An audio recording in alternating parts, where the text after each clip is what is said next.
It's a simple introduction. We the people. From there, the preamble to the Constitution is our nation's prologue. 52 words which live on the printed page. Up near Fallon, though, they also live on the side of the road. I recently took a road trip to northern Nevada. Its nickname is well earned. It's just so wide open. Highway 50 through northern Nevada. The loneliest road in America. There are spots where it's really quiet and really desolate and really beautiful. Mike Iacovone is drawn to the desert, even though he lives in Washington, D.C. He's a teacher and an artist. 10 years ago, he came through here on a road trip.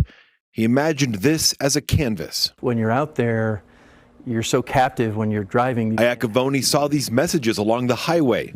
Rocks transformed into words. It just draws your attention.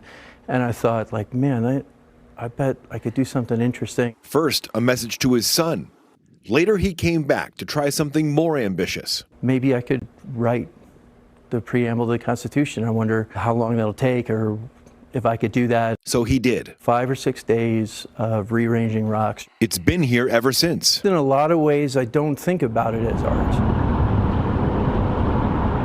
Today, if you're heading southeast from Fallon, look to your left. You'll spot a wind-tattered flag.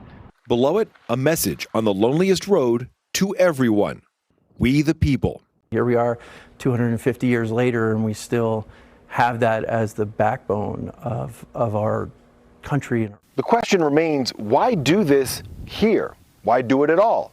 Well, it turns out it's the source of a lot of our political discussion, home. My father and I have had opposing political points of view, and we would sometimes discuss and sometimes argue. As political disputes lingered, Iacovone figured there must be a better way, a way to find a more perfect union. Especially at a time when things had become so divided, I thought, like, this is, of course, like overtly political. It's the Constitution, but I can't imagine anyone would disagree.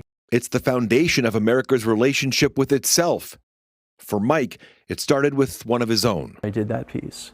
And I made him some photos of it and gave it to him. About a year ago, Mike's father passed away. So I think about that when I'm out there and think about how really it came from conversations I had with him.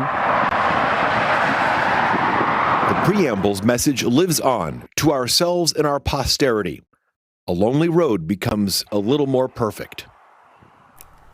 Iacovone returns to his preamble every year or so to check on it. We actually spoke with him as he was heading up from Las Vegas to Fallon. He says, though, the art isn't his. He is just the custodian. For the latest on this and other stories, visit 8newsnow.com and tune into our live newscasts on Channel 8 every day at 6 and 11 p.m. or weekdays from 4 to 7 a.m.